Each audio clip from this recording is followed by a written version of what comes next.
All right, welcome back. Let's dive into some more information on gases. So the first thing I want to do is actually backtrack a bit. What we weren't telling you during the ideal gas law discussion is about this idea of kinetic molecular theory. So whenever we were talking about ideal gases, we were really working under this basic umbrella of understanding how gas particles move around or what's going on with the molecules or atoms within a gas. So, the basic tenets of kinetic molecular theory are that particles of the gas are constantly moving. So, sort of like this picture down here, like there's these molecules of the gas or atoms of the gas, and they're just bouncing around, constantly bouncing around in their container. That the attractions are negligible, so that these particles essentially are not feeling attracted to each other, that these guys aren't feeling any attractions. They have elastic collisions, and all that means is that when they hit each other, they don't stick, they don't deform, they just bounce off, sort of like a billiard ball. Then we say that the gas particles are very small compared to the space in between them, that their space itself that they occupy doesn't take up a significant amount of the container. Mainly the container is just full of empty space with the gas particles bouncing around. So their size is negligible compared to the space in between them. And that the average kinetic energy of the gas particles is directly proportional to the Kelvin temperature. All right, so just a couple things I want to say here is that one thing that we're not going to talk about right now, but I want to give you a tip for the next class, is that these two, the attraction between gas particles is negligible, and that gas particles are very small compared to the space between it, are really not true. We've been working under those assumptions with the ideal gas law, but we're going to have to move forward from that soon. So in the next lesson, or in an upcoming lesson, we'll take these two and we'll learn about what's called real gases as opposed to ideal gases, and we'll learn some equations to deal with real gases. What happens when we can't assume there aren't attractions between particles? Maybe the attractions are very strong between the gas particles, or when the space of the actual molecule starts to matter. So we'll get to that in another lesson. Right now, I want to jump off of this last one here. The average kinetic energy of gas particles is directly proportional to temperature. And I want to introduce three new equations. So the first one will be literally just the one that relates directly there. So the average kinetic energy of gas particles is directly proportional to the Kelvin temperature. So that one would look like this. Kinetic energy, and we'll write average down here because this is the average of the gas molecules that are together, is directly proportional to the Kelvin temperature. So it's 3/2 RT. So 3/2 times the gas constant R times the temperature. So one little note here before we go any further is that this R is not in the same exact form that we've been using it. This R, we're going to use it in new units. So it's 8.314 joules per mole Kelvin. Believe it or not, that's totally relatively easily convertible from the units of joules per mole Kelvin to liters times atmospheres per mole Kelvin to liters times torr per mole Kelvin, the forms that we've used it in previously. So there's really no problem there. It's just here, someone's already done the conversion for us, and it's going to make our life easier if we just remember this form of the R. Okay, so then we want to look at another equation. So this is equation number one. Equation number two is really just a general statement of kinetic energy of an individual particle or anything. You could use this to calculate the kinetic energy of a bus rolling down the street. So it's 1/2 the mass of that thing times its velocity squared. So here, because R has moles in it, we're calculating the average energy over a whole mole of gas particles. But this equation would be talking about the kinetic energy of an individual particle. And last, for now at least, I want to talk about show you one more equation. We call this the root mean squared velocity, and we switched to using the letter U instead of V, is equal to the square root of 3RT divided by the molar mass. All right, so this equation actually comes from those previous two equations. We could do the algebra here, but I think I'm just going to tell you about it briefly, and then if you want to ask me in class to show you the algebra, I can do it in not too much time. So basically the idea is that you take the kinetic energies and set them against each other. And the problem is there is a difference. That this kinetic energy is on average over a whole mole, and this kinetic energy is an individual particle. So that's where this comes from. That's the mean in that statement. This is the root mean squared. So that's the mean in this whole discussion, is that we're setting an average equal to a kinetic energy. So you set 3/2 RT is equal to 1/2 mass times velocity squared. Then you move mass to the other side of the equation, your halves cancel, and you take the square root to get velocity by itself. Velocity then turns into this unit, and since you're taking the square root of it, that's where the root comes from. So essentially what you've done there, sort of accidentally, is stripped out anything about direction. Velocity normally includes some information about what direction it's traveling, at what speed. And we're basically just stripping it back to how fast, on average, is a gas particle moving. So, and to use this equation, we have to learn one more thing. Not only do we have to use R in joules per mole Kelvin, we have to learn that joules is actually a compound unit that's kilograms times meters squared divided by seconds squared. And because we're going to need kilograms to cancel out, you need to use your molar mass in this equation in kilograms per mole, not grams per mole like it is on the periodic table. All right.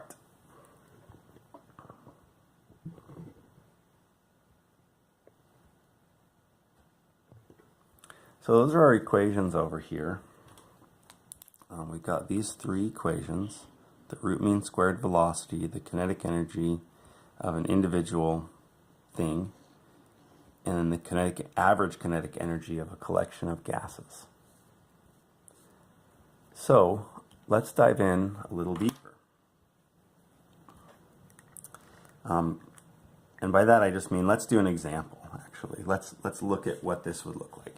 Imagine you wanted to compare the speed of helium, which is a very light gas, of course you know, and nitrogen, the main component of air. Well, helium is 4.003 grams per mole, and nitrogen is 28.02 grams per mole. So we want to see if they are at the same temperature. Let's put them both at 25 degrees Celsius, which is 298.15 Kelvin. What speed would they each be? Well, we would need to use this equation. So you'd set that up. You'd say the root mean squared velocity is equal to the square root of 3RT over the molar mass. So you'd plug in your values. You'd say equal to the square root of 3 times 8.314. And I'm going to write out the full unit for joules. Kilograms times meters squared per second squared. And then R is joules per mole Kelvin, so that's also then divided by moles and Kelvin. Then we're going to plug in the Kelvin temperature, which is 298.15 Kelvin. And then we're going to divide that whole thing by the molar mass in kilograms per mole. So instead of 4.003 grams per mole, it's going to be 0.004003 kilograms per mole. So you can see now why we did that, why we wrote out that full unit, because kilograms cancels kilograms, moles cancels moles, Kelvin unit temperature units cancels Kelvin temperature units, and what we're left with is meters squared per second squared. But we're going to be taking the square root of that, so we're going to be left with just meters per second. And if you plug that into your calculator, you'll get that the average velocity, or the root mean squared velocity of helium at 25 degrees Celsius is 1,363 meters per second. It's the average or root mean squared velocity of a helium atom at 25 degrees Celsius. So if you did the same thing for nitrogen, the only difference is you would plug in a different molar mass down here. So you do 3 times 8.314 times 298.15 divided by 0.02802. And you would get, for nitrogen, the root mean squared velocity is 515.2 meters per second. So on average, in this collection of gases, we have a mixture of helium and nitrogen. At the same exact temperature, helium's going to be flying around more than twice as fast as nitrogen is. So I have a chart of this to show you. This comes from our textbook author, from some PowerPoint slides. I think you can see it in your textbook as well. And this is just molecular speed versus molar mass. So this is how fast particles are going. So the average would be right here in the middle somewhere. Average would be right here in the middle. So the average speed of helium, just like we calculated, is, this isn't given exact temperature, but you can see that it's around the same place as we calculated, over 1,000 degrees on average for helium, versus nitrogen, which is down much lower average speed for nitrogen. The lighter a gas is, hydrogen's an even lighter gas than helium, would have a higher average speed. The heavier a gas is, would have a lower average speed.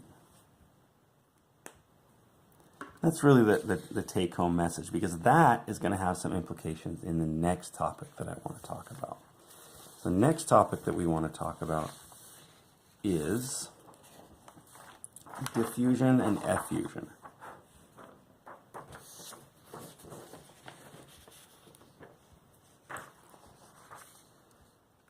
So, diffusion is a complicated definition, a needlessly complicated definition, I think, is the process of a collection of molecules spreading out from high concentration to low concentration. Call this diffusion. So basically, if you take a collection of gases and you introduce a new gas, then it's going to spread out through the room. My example for this is, I think if you just imagine a fart, you've got pretty much the idea. So you've got this collection of gases, and they're bouncing around, and you introduce a new gas right here. So you introduce a new gas into this part of the picture right here. So it's high concentration in this location, and as it diffuses throughout the room, it will be spreading from high concentration to low concentration, where it's not at right now. And that's it. So you just imagine someone farted, and that fart is going to spread out through the room.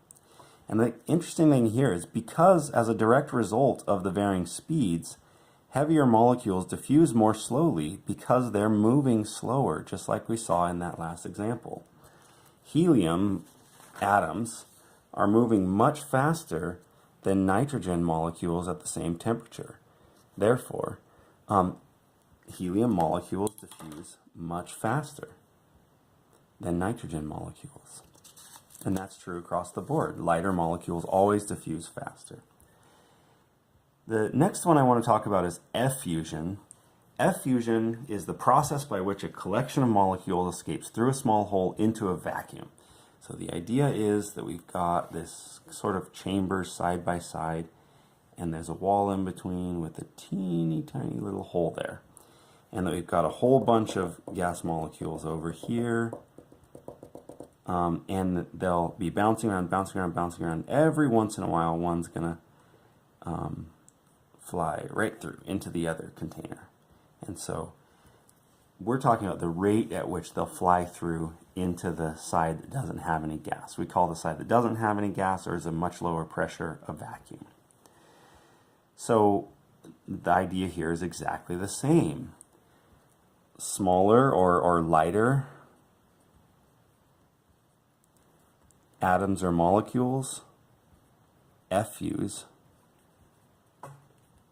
much faster as well. Well, that is some terrible handwriting. And that's because they're moving a lot faster. So the chance that they're going to come along to that hole and bounce at it in just the right angle is much more likely.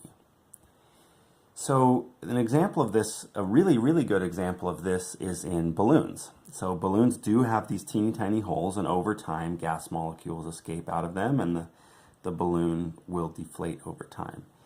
And helium is a much lighter gas. It diffuses a lot better. You probably notice this. If you blow up the same balloon with air and with helium, the helium one is going to go flat and deflate a lot faster. And that's just because it effuses much faster. So again, just what I said, if you take two balloons and blow one up with your mouth with air and with helium and wait for it, the helium one is going to deflate a lot faster. It's going to get smaller a lot faster than the air one will. Because helium is effusing, is escaping from the balloon at a much faster rate. Because it's lighter, it's bouncing around faster, and it's able to find the hole more often to get through. We actually have an equation for this. It's called Graham's Law of Effusion, and it's the effusion rate of gas A over the rate of gas B is the square root of the inverse of their molar masses. The inverse because the molar mass of gas B is on top and gas A is on the bottom, which is the inverse of the way they are here. And that's the rate of effusion. So it's not